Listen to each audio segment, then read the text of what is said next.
Exode, chapitres 24 et 25. L'alliance confirmée et les offrandes pour le tabernacle.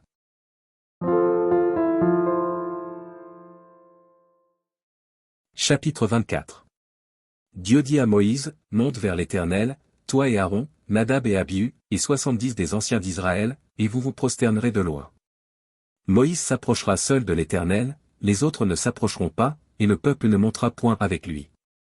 Moïse vint rapporter au peuple toutes les paroles de l'Éternel et toutes les lois. Le peuple entier répondit d'une même voix, nous ferons tout ce que l'Éternel a dit. Moïse écrivit toutes les paroles de l'Éternel. Puis il se leva de bon matin, il bâtit un autel au pied de la montagne, et dressa 12 pierres pour les 12 tribus d'Israël. Il envoya des jeunes hommes, enfants d'Israël, pour offrir à l'Éternel des holocaustes, et immoler des taureaux en sacrifice d'action de grâce. Moïse prit la moitié du sang, qu'il mit dans des bassins, et il répandit l'autre moitié sur l'autel. Il prit le livre de l'Alliance, et le lut en présence du peuple, ils dirent, nous ferons tout ce que l'Éternel a dit, et nous obéirons. Moïse prit le sang, et il le répandit sur le peuple, en disant, voici le sang de l'Alliance que l'Éternel a faite avec vous selon toutes ses paroles. Moïse monta avec Aaron, Nadab et Abihu, et 70 anciens d'Israël. Ils virent le Dieu d'Israël, sous ses pieds, c'était comme un ouvrage de saphir transparent, comme le ciel lui-même dans sa pureté. Il n'étendit point sa main sur l'élite des enfants d'Israël. Ils virent Dieu, et ils mangèrent et burent. L'Éternel dit à Moïse, monte vers moi sur la montagne, et reste là, je te donnerai des tables de pierre, la loi et les ordonnances que j'ai écrites pour leur instruction. Moïse se leva, avec Josué qui le servait, et Moïse monta sur la montagne de Dieu. Il dit aux anciens, attendez-nous ici, jusqu'à ce que nous revenions auprès de vous. Voici, Aaron et Hur resteront avec vous, si quelqu'un a un différend, c'est à eux qu'il s'adressera. Moïse monta sur la montagne, et la nuée couvrit la montagne. La gloire de l'Éternel reposa sur la montagne de Sinaï, et la nuée le couvrit pendant 6 jours. Le 7e jour, l'Éternel appela Moïse du milieu de la nuée. L'aspect de la gloire de l'Éternel était comme un feu dévorant sur le sommet de la montagne, aux yeux des enfants d'Israël. Moïse entra au milieu de la nuée, et il monta sur la montagne. Moïse demeura sur la montagne 40 jours et 40 nuits. Chapitre 25. L'Éternel parla à Moïse, et dit. Parle aux enfants d'Israël. Qu'il m'apporte une offrande, vous la recevrez pour moi de tout homme qui la fera de bon cœur. Voici ce que vous recevrez d'eux en offrande, de l'or, de l'argent et de l'airain. Des étoffes teintes en bleu, en pourpre, en cramoisi, du fin lin et du poil de chèvre. Des peaux de bélier teintes en rouge et des peaux de dauphin, du bois d'acacia. De l'huile pour le chandelier, des aromates pour l'huile d'onction et pour le parfum odoriférant. Des pierres d'onyx et d'autres pierres pour la garniture de l'éphod et du pectoral. Ils me feront un sanctuaire, et j'habiterai au milieu d'eux.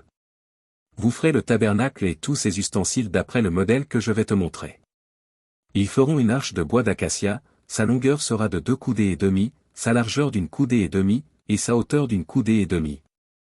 Tu la couvriras d'or pur, tu la couvriras en dedans et en dehors, et tu y feras une bordure d'or tout autour.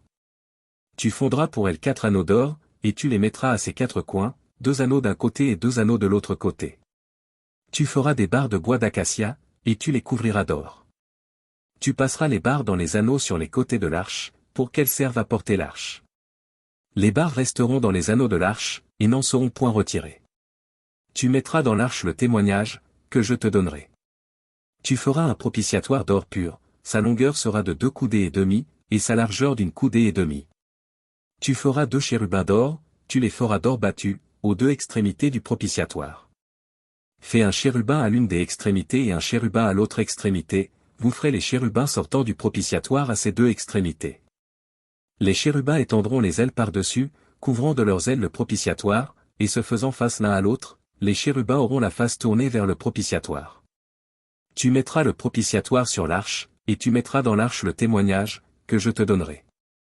C'est là que je me rencontrerai avec toi, du haut du propitiatoire, entre les 2 chérubins placés sur l'arche du témoignage, je te donnerai tous mes ordres pour les enfants d'Israël. Tu feras une table de bois d'acacia, sa longueur sera de 2 coudées, sa largeur d'une coudée, et sa hauteur d'une coudée et demie. Tu la couvriras d'or pur, et tu y feras une bordure d'or tout autour. Tu y feras à l'entour un rebord de 4 doigts, sur lequel tu mettras une bordure d'or tout autour. Tu feras pour la table 4 anneaux d'or, et tu mettras les anneaux aux 4 coins, qui seront à ses 4 pieds. Les anneaux seront près du rebord, et recevront les barres pour porter la table. Tu feras les barres de bois d'acacia, et tu les couvriras d'or, et elles serviront à porter la table.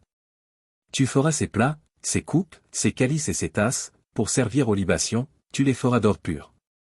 Tu mettras sur la table les pains de proposition continuellement devant ma face.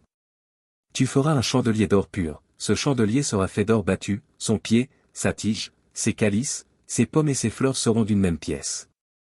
6 branches sortiront de ses côtés, 3 branches du chandelier de l'un des côtés, et 3 branches du chandelier de l'autre côté. Il y aura sur une branche 3 calices en forme d'amande, avec pommes et fleurs, et sur une autre branche 3 calices en forme d'amande, avec pommes et fleurs. Il en sera de même pour les 6 branches sortant du chandelier. À la tige du chandelier, il y aura 4 calices en forme d'amande, avec leurs pommes et leurs fleurs. Il y aura une pomme sous 2 des branches sortant de la tige du chandelier, une pomme sous 2 autres branches, et une pomme sous 2 autres branches, il en sera de même pour les 6 branches sortant du chandelier. Les pommes et les branches du chandelier seront d'une même pièce, il sera tout entier d'or battu, d'or pur. Tu feras ces 7 lampes, qui seront placées dessus, de manière à éclairer en face. Ces mouchettes et ces vases à cendre seront d'or pur. On emploiera un talent d'or pur pour faire le chandelier avec tous ses ustensiles. Regarde, et fais d'après le modèle qui t'est montré sur la montagne.